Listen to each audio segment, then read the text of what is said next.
Hello everyone, welcome to EXIM Bank. Please subscribe to the channel and press the bell icon. In this video, I am going to talk about the previous year questions of professional knowledge for India EXIM Bank management trainee vacancies. The management trainee vacancies have been announced in good number and the last date to apply for this is the 4th of November. So you have a good time to apply for this.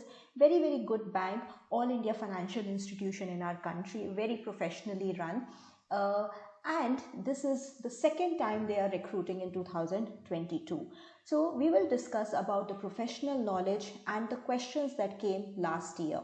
If we look at the exam pattern, there is a slight change in the exam pattern from what they did in March 2022 notification to now. So professional knowledge weightage has actually increased now.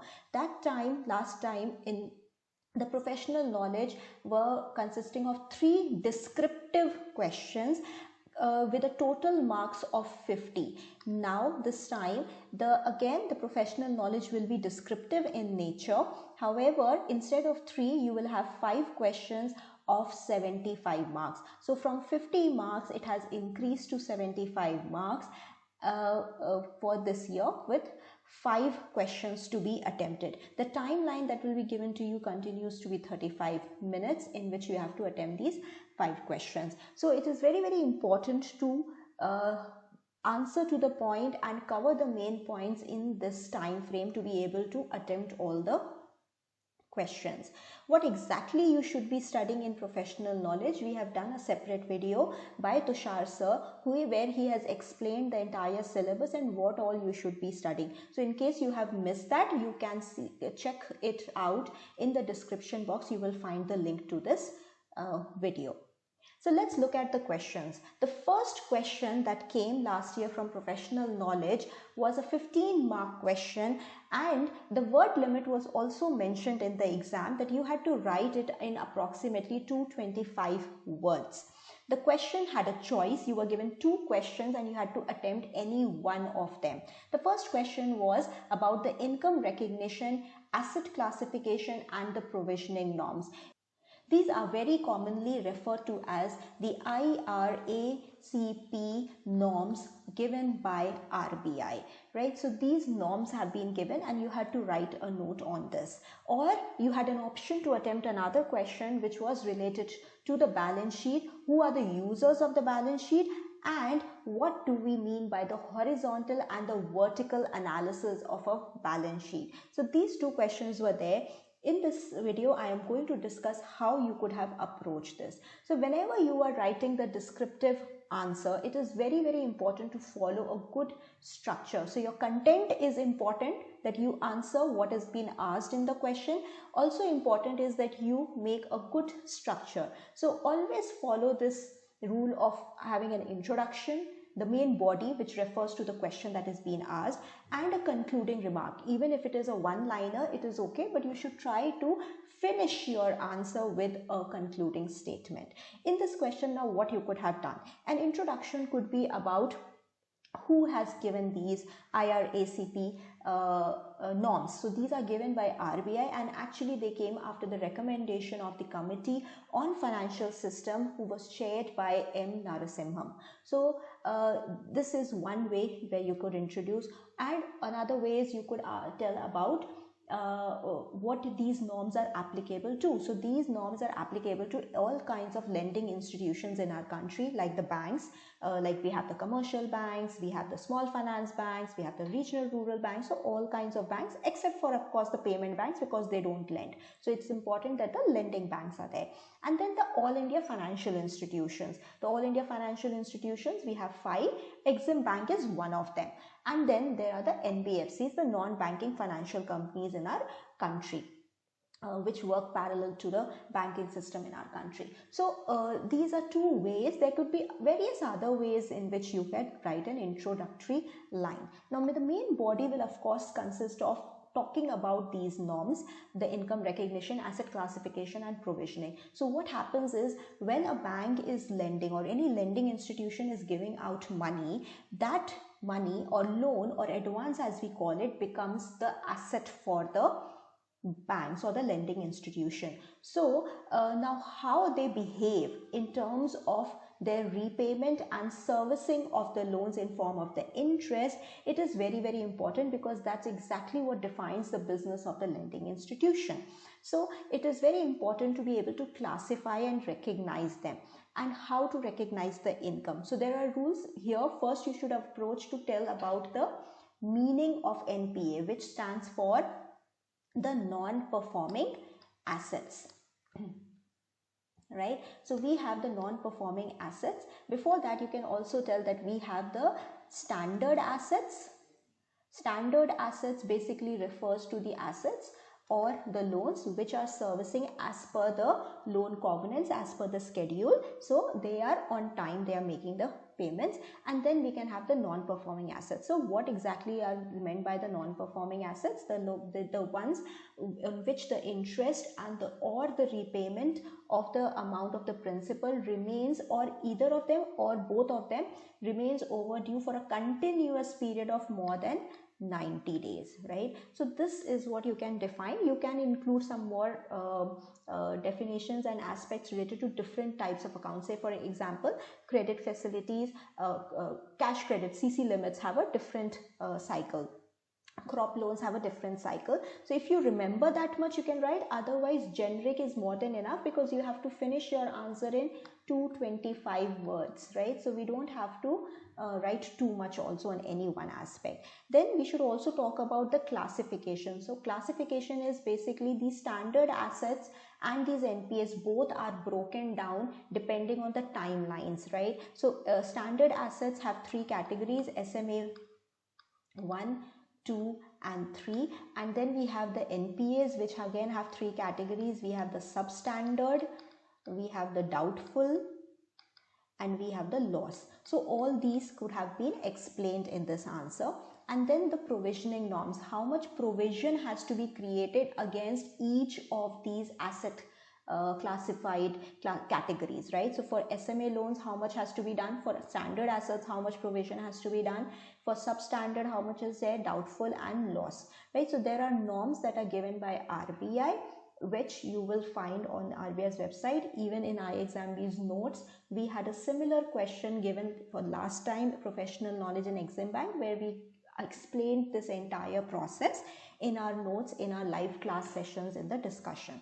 So all these rules had to be explained.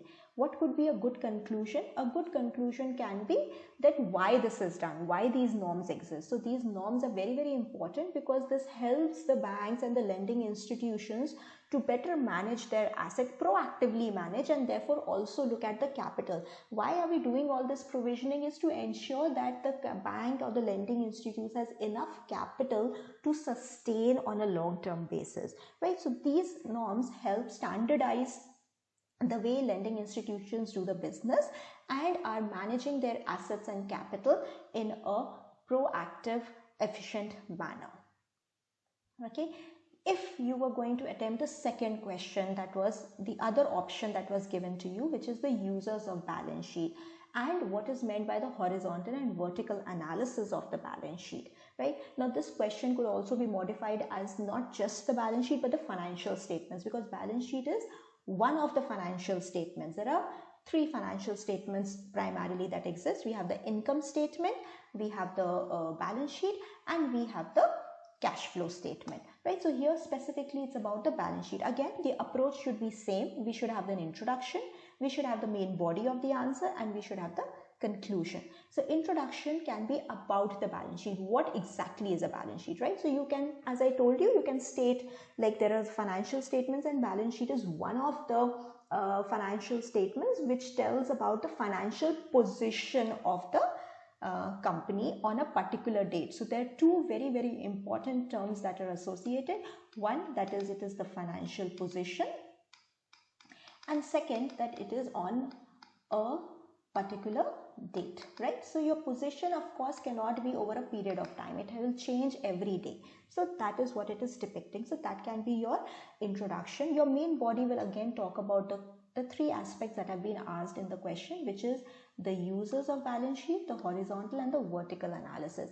Now, who are the users of balance sheet? Now, balance sheet or financial statements are used by various stakeholders in a company, right? So it is used by both internal people to the company and the external. Internal becomes the management of the company that will help see how the company is performing, what their financial position are, so that they can take decisions for the future growth and the working of the company. It can also be used by employees because they would want to know the company's position in which they are working, so that they can understand their own future prospects and growth prospects in the company, or they may also want to be interested in case they have been given ESOPs. ESOPs is a way of giving shareholding to the employees, right? So in that case, these can be the internal users. Okay, so we have the internal and the external, right? So internal, I told you, it can be the management and the employee. So you should write who are the users and also why, right? Just because they have asked the users, many times we tend to just give the name, like in bullet points we will write management, employees, government, and just leave at that, right? It is not a very good practice to just leave at that until and unless you are really short of time and you want to attempt the question, right? So that's why practice is important, so that you can increase your thought process while typing.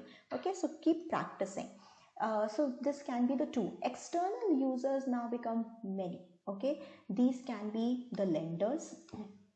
So any lender, bank, they are giving you loans, they would be interested in knowing your financial position, so that they can decide whether you are in a position to service the loan or not, right? So that's why lenders are interested in knowing. The creditors will be interested in knowing. Again, the creditors will also, whether they should extend credit to you for your operational activities. Creditors are basically your suppliers of material, right? So whether they should or not give you material or give you credit for that material or not, right? So they are become also the users. We also have the government. They would want to know, so that they can anticipate the growth in the economy, how the businesses are performing, plus also from the taxation purpose, what can be the tax revenue that the company would be giving to the government, right? And the public at large. Okay, then there could be the investors. Okay, the investors would also want to know how the growth prospects of the company is, what the financial position is, so that whether they invest further or not, or whether you should exit from the investment or not. And the public at large, because we exist in an ecosystem where we are using the resources of the environment in which we exist. So as such, the public may also be aware and use balance sheet to see where and how the businesses are using the various resources. So these become your users. Of course, I have explained in detail. You will have to write it in brief one-liners for each of these users. Then we move on to tell about the horizontal and the vertical analysis. Now to do that, to explain that, I will just show you how the balance sheet looks like. Okay, so if I'm talking about the balance sheet basically looks like something like this. Okay, more or less, right? So you will have numbers of 2 years in a balance sheet that have been given to you. You will be provided with information related to the equity, the capital and the liabilities on the top, and then below that you will also be given the assets, right? So this is the typical structure. This is the first part, this is the second part. Of course, it's a balance sheet, so both of them will, the totals of both the side will be equal. I think this is incomplete, so total assets will also be added, they will give me the same figure. Okay, so this is what a balance sheet like is. Now if we typically go by the words horizontal and vertical, horizontal means on the same line, vertical means standing, right? So now horizontal analysis, if I'm doing a horizontal analysis, basically I am comparing line items. What I mean by line items, these are line items. So I am seeing how much my movement has happened from 2020 to 2021, how my equity has changed. how my shareholders funds have changed. So I see there's a decline, so I should be aware why I have a decline. Maybe I did a loss, so why I was doing a loss. Okay, so that is the analysis of the line items. I see that my liabilities have increased, my non-current liabilities have increased. Okay, my short-term provisions have increased. So the horizontal analysis is also known as the trend analysis, right, which you are doing horizontally. The line items are being compared to see the improvement or the growth or the movement or the change over the years in some same aspect, right? So if my share capital over the last 2-3 years or over the last year, how it has changed, that is my horizontal analysis. Vertical analysis, the analysis I am doing like this, right? So here this is also known as common size analysis. Okay, why? Because here I am depicting my different items as a percentage of my total. So if I want to know what are my fixed assets, how much are my fixed assets as a percentage of total assets. Okay, why I want to know that? Because I want to see how I have deployed my money. Okay, if I have total assets of 71,500 crores, how is it broken up? How much of it is current assets, which is short term in nature, and how much of it is tangible assets or fixed assets, which are long term in nature.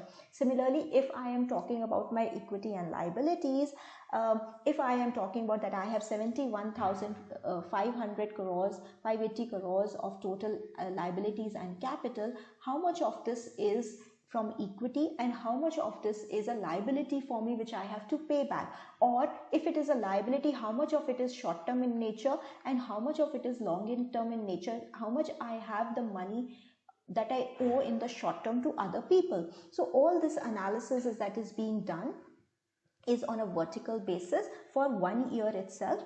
That is known as the vertical analysis. So these were the things that you had to explain. Of course, you could also use an example, make a simple balance sheet with just the main headings of equity, liability, current liabilities, and make and explain this.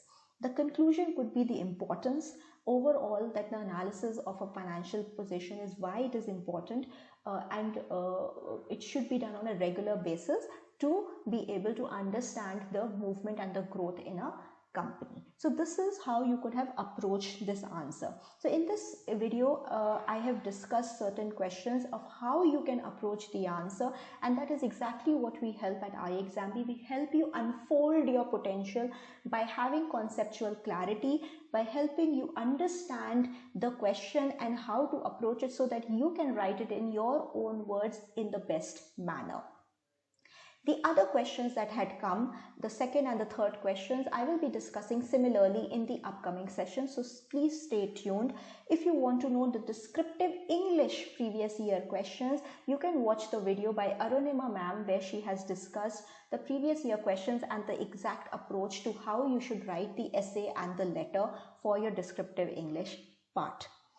If you have any other queries with us, we are holding a seminar tomorrow, Saturday at 22nd of October at 11 a.m. So you can enroll for that. The link of the form you will find in the description box. Thank you everybody. Don't forget to subscribe for the upcoming sessions on the previous year questions discussion, and please do press the bell icon also. Thanks. Wishing you all the best.